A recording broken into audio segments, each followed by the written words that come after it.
Apocalipsis, la revelación de Jesús dada a Juan el profeta.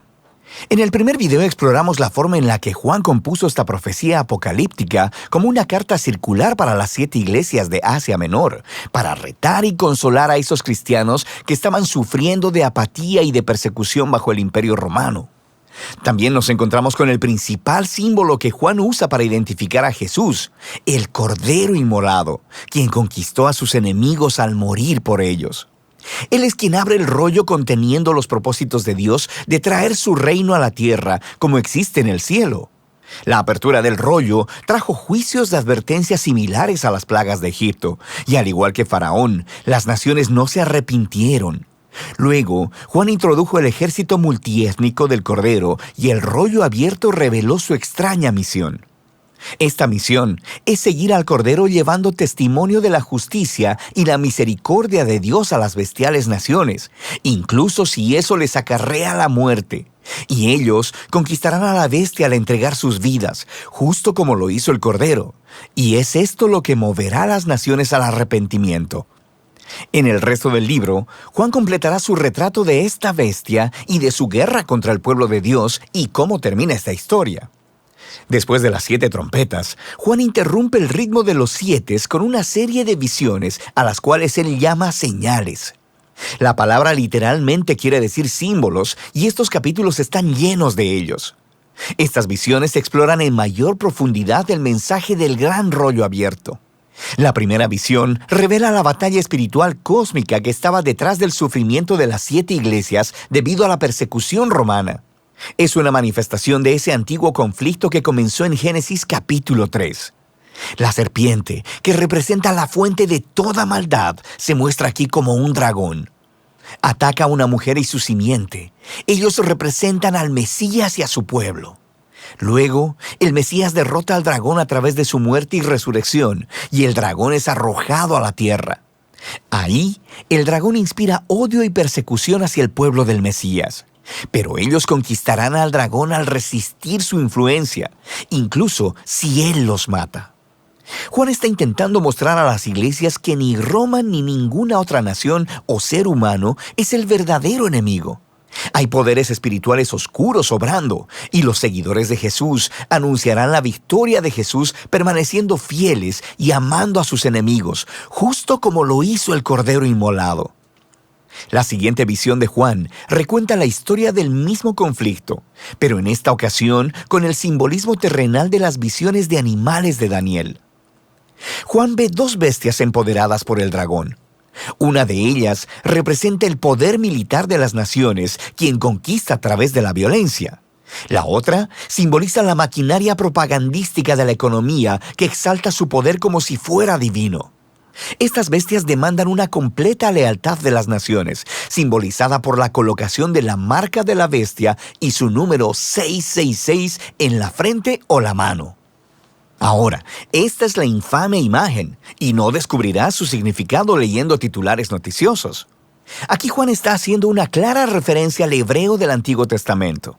Primero que nada, esta marca es el anti-Shema. La escritura en la frente y la mano es una clara referencia al Shema, una antigua oración judía de lealtad a Dios que se encuentra en el libro de Deuteronomio. Esta oración también se escribía en la frente y la mano como símbolo de la dedicación de todos tus pensamientos y acciones al único Dios verdadero. Pero ahora, las naciones rebeldes demandan lealtad hacia sí mismas y obligan a todos a decidir a quién seguirán. Luego está el número de la bestia, que ha fascinado a los lectores durante miles de años. Pero este no era un misterio para Juan. Él hablaba hebreo y griego, y las letras hebreas también eran números. Si deletreas las palabras griegas Nerón, César y la palabra bestia en hebreo, cada una equivale a 666. Ahora, Juan no está diciendo que Nerón era el único cumplimiento de esta visión.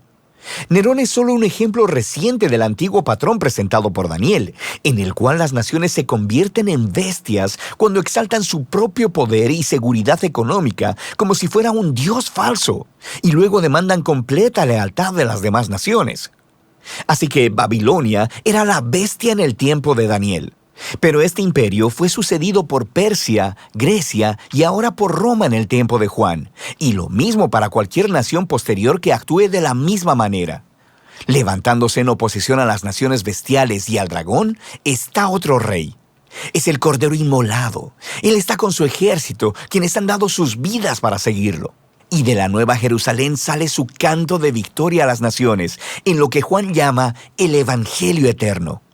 Y ellos llaman a todos a arrepentirse y a adorar a Dios y a salir de Babilonia, quien caerá, porque sus días están contados. Luego Juan mira una visión del juicio final. Está simbolizada por dos cosechas. Una es una buena cosecha de grano, mientras el Rey Jesús viene para reunirse con su pueblo fiel. La otra es una cosecha de uvas para hacer vino. Representa la intoxicación de la humanidad con el mal. Ellos son llevados al lagar y pisoteados.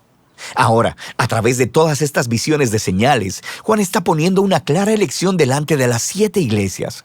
¿Resistirán el engaño de Babilonia y seguirán al Cordero, o seguirán a la bestia y sufrirán su derrota? Ahora que la elección es clara, Juan continúa con un ciclo final de 7 juicios divinos simbolizados por el derramamiento de 7 copas. Ahora, sabemos por el rollo del Cordero y por las señales en forma de visiones que muchos de entre las naciones sí se arrepienten.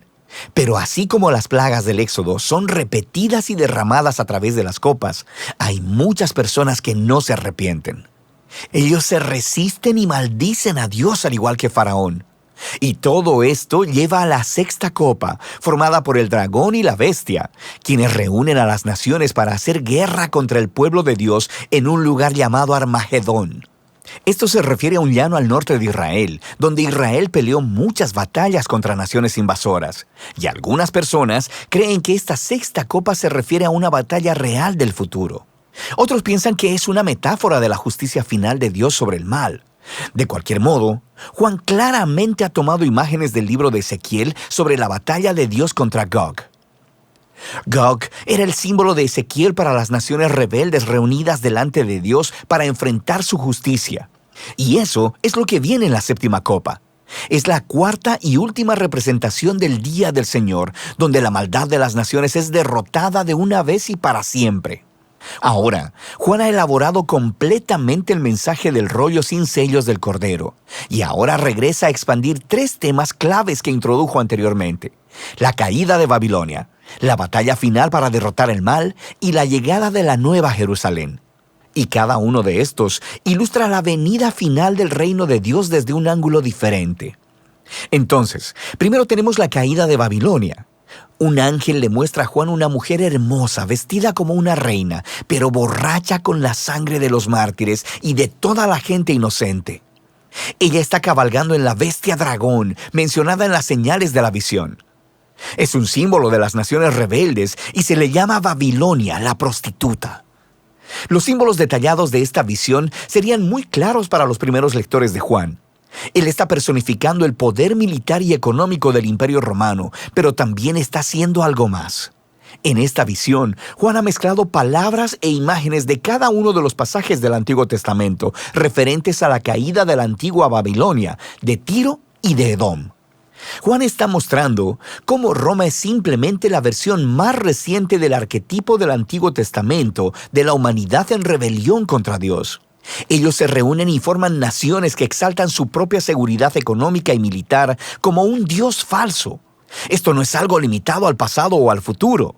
Es una representación de la condición humana a través de la historia. Diferentes Babilonias irán y vendrán hasta que llegue el día cuando Jesús regrese para reemplazar a Babilonia con su reino. Pero, ¿cómo vendrá el reino de Jesús? Hasta este punto, el día del Señor ha sido representado como un día de fuego, un temblor o una cosecha. Y ahora se representa como una batalla final y es contada 2 veces, resultando en la reivindicación de los mártires. Ahora, Juan nos regresa a la 6ª copa, donde las naciones estaban reunidas para oponerse a Dios, y de repente Jesús aparece. Él es el gran héroe. Él es la palabra de Dios cabalgando sobre un caballo blanco, y Él está listo para conquistar la maldad del mundo. Pero pon atención, Él está cubierto de sangre antes de que la batalla siquiera comience. Y eso es porque se trata de su propia sangre, y su única arma es la espada de su boca. Es una imagen adaptada de Isaías. Juan nos está diciendo que el Armagedón no será un baño de sangre. Más bien, el mismo Jesús que derramó su propia sangre por sus enemigos, ahora viene proclamando justicia. Él les pedirá cuentas a aquellos que se nieguen a arrepentirse de las maneras en que hayan participado en la destrucción del mundo bueno de Dios.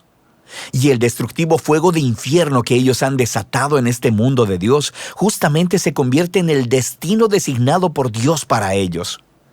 Después de esto, Juan ve una visión con los seguidores de Jesús que han sido asesinados por Babilonia. Y ellos son resucitados y reinan con el Mesías durante 1000 años. Después de esto, el dragón que inspiró la rebelión de la humanidad contra Dios, moviliza a las naciones del mundo para que se reúnan en rebelión contra el reino de Dios. Pero delante del trono de la justicia de Dios, todos ellos enfrentan las consecuencias de la derrota eterna. Así que las fuerzas del mal espiritual y todos aquellos que no quieren participar en el reino de Dios son destruidos. Se les da lo que quieren, existir por ellos mismos y para sí mismos.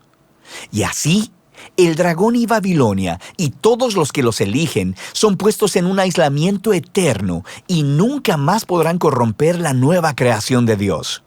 Ahora, hay mucho debate sobre la relación de los 1000 años con esas dos batallas.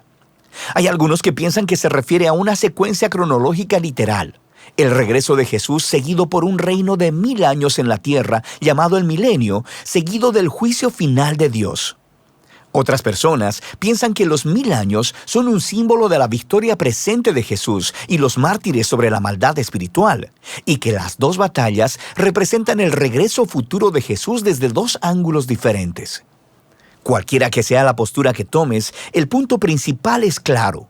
Cuando Jesús regrese como rey, Él lidiará con el mal para siempre y reivindicará a aquellos que han sido fieles a Él.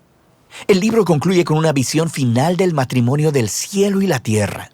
Un ángel le muestra a Juan una hermosa novia que simboliza la nueva creación que ha venido a unirse para siempre con Dios y con su pueblo del pacto. Dios anuncia que Él viene a vivir con la humanidad para siempre y que Él está haciendo todas las cosas nuevas. Esta visión de Juan es un caleidoscopio de las promesas en el Antiguo Testamento. Este lugar es un cielo nuevo y una tierra nueva, una creación restaurada que ha sido sanada del dolor y la maldad de la historia humana. También es un nuevo jardín del Edén, el paraíso de vida eterna con Dios. Pero no es simplemente un regreso al jardín, es un paso adelante hacia una nueva Jerusalén, una gran ciudad donde las culturas humanas en toda su diversidad trabajan juntas en paz y armonía delante de Dios. Y en el giro más sorprendente de todos, en la nueva creación, no hay edificio dedicado a ser templo, porque la presencia de Dios y el Cordero que alguna vez estuvieron limitadas al templo, ahora llenan cada centímetro del nuevo mundo. Y allí hay una nueva humanidad cumpliendo el llamado que se les dio a los primeros humanos en la primera página de la Biblia. Reinar como imagen de Dios, colaborar con Dios en dirigir su creación hacia un territorio nuevo e inexplorado. Y así termina el Apocalipsis de Juan y la épica narrativa de toda la Biblia. Juan no escribió este libro como un código secreto para que descifres los tiempos del regreso de Jesús. Es una visión simbólica que produjo un reto y trajo esperanza a las 7 iglesias del primer siglo y después de ellas a cada generación de cristianos. Nos revela el patrón de la historia y la promesa de Dios en el sentido de que todo reino humano eventualmente se convierte en Babilonia y debe ser resistido en el poder del Cordero inmolado. Pero hay una promesa. Jesús, quien amó y murió por este mundo, no dejará que Babilonia esté fuera de control. Él regresará a quitar el mal de su mundo bueno y hará nuevas todas las cosas. Y esta es una promesa que debe motivar a cada generación del pueblo de Dios a ser fieles hasta que el Rey regrese. Y de eso se trata el libro de Apocalipsis.